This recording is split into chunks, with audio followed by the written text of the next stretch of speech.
Hello నమస్కారం.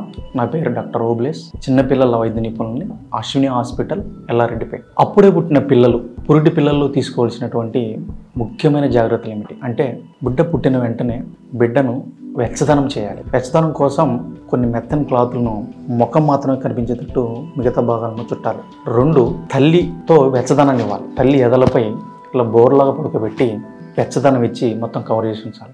దీనివల్ల బిడ్డ పాలు తాగటం, ఎదగటం, ఇంకా తల్లి పాలు పుష్కలంగా ఎక్కువగా రావడానికి అవకాశం ఉంది. కాబట్టి తక్కువ బరువు ఉన్న పిల్లలు, ముఖ్యంగా 2.5 కేజీ కన్నా తక్కువ ఉన్న బరువు ఉన్న పిల్లల్లో ఈ వెచ్చదనం సమస్యలు అనేవి రావడం వల్ల చాలా ప్రాణానికి ప్రమాదం వచ్చే అవకాశం ఉంది. పుట్టిన వెంటనే పిల్లలకు గంటలోపు తల్లిపాలను తప్పనిసరిగా ఇవ్వాలి. తల్లిపాలు కాకుండా షుగర్ నీళ్ళు కానీ, తేనె కానీ, ఇంకో ఎటువంటి నాటు వైద్య మందులు కానీ ఇవ్వరాదు. ఒకవేళ మందులు వాడవలసిన వస్తే డాక్టర్ను సంప్రదించి మందులను మాత్రమే వాడాలి. పురిటి పిల్లలకు పసిరికలు, కామెర్లు సాధారణంగా పుట్టిన 3వ రోజు నుంచి మొదలవుతాయి. ఒకవేళ పసిరికలు అంటే బిడ్డ పచ్చగా పుట్టిన మొదటి రోజే కనిపిస్తే అవి ప్రమాదకరమైనటువంటి పసిరికలు. కాబట్టి అలాంటి సమయంలో డాక్టర్ గారిని వెంటనే సంప్రదించవాలి. పురిటి పిల్లల్లో కొన్ని లక్షణాలు ప్రమాదకరమైనవిగా గుర్తించవచ్చు. ఎలాగంటే, పురిటి పిల్లల ఏడుపు లేకపోవడం, పురిటి పిల్లలు సరిగా పాలు తాగపోవడం, పురిటి పిల్లలు కాళ్ళు చేతులను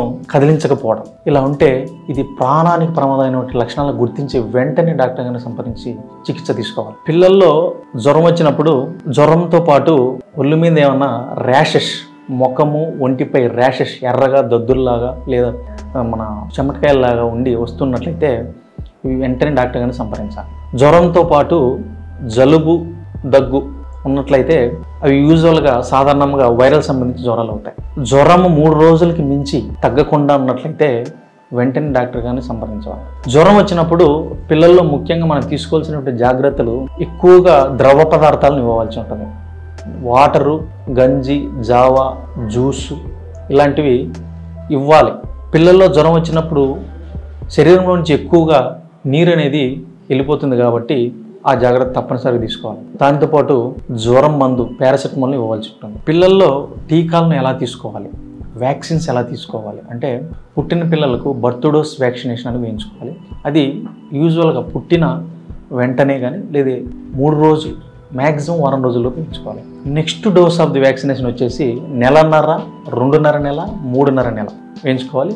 తర్వాత మళ్ళీ 9 months, 1.5 year booster dose vaccine వేయించుకోవాలి. మళ్ళీ 5th year అండ్ 10th yearలో కూడా వ్యాక్సినేషన్ ఉంటుంది. ఈ వ్యాక్సినేషన్ వేయించుకున్న తర్వాత పిల్లల్లో జ్వరం రావచ్చును. వ్యాక్సినేషన్ వేయించుకున్న ప్రదేశం దగ్గర వాపు రావచ్చును.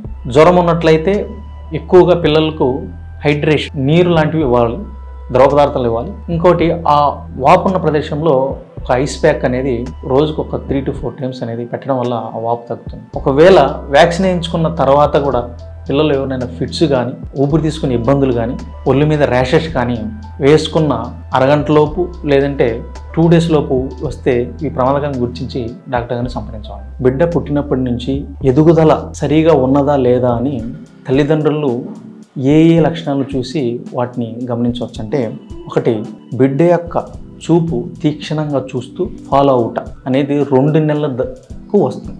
2 నెలలు దాటిన తర్వాత కూడా రానప్పుడు, బిడ్డ యొక్క మెడ నిలుపుదల 5 నెలల పూర్తయినా కూడా రాకనప్పుడు, బిడ్డ యొక్క కూర్చోవడం 10 నెలలైనా రానప్పుడు, బిడ్డ యొక్క నిలబడుట 1.5 సంవత్సరం రానప్పుడు, బిడ్డ కనీసం అంటే ఒక పదం సంవత్సరానికి కూడా మాట్లాడినప్పుడు, ఇది లేటుగా గుర్తించి వెంటనే డాక్టర్ గారిని సంప్రదించాలి.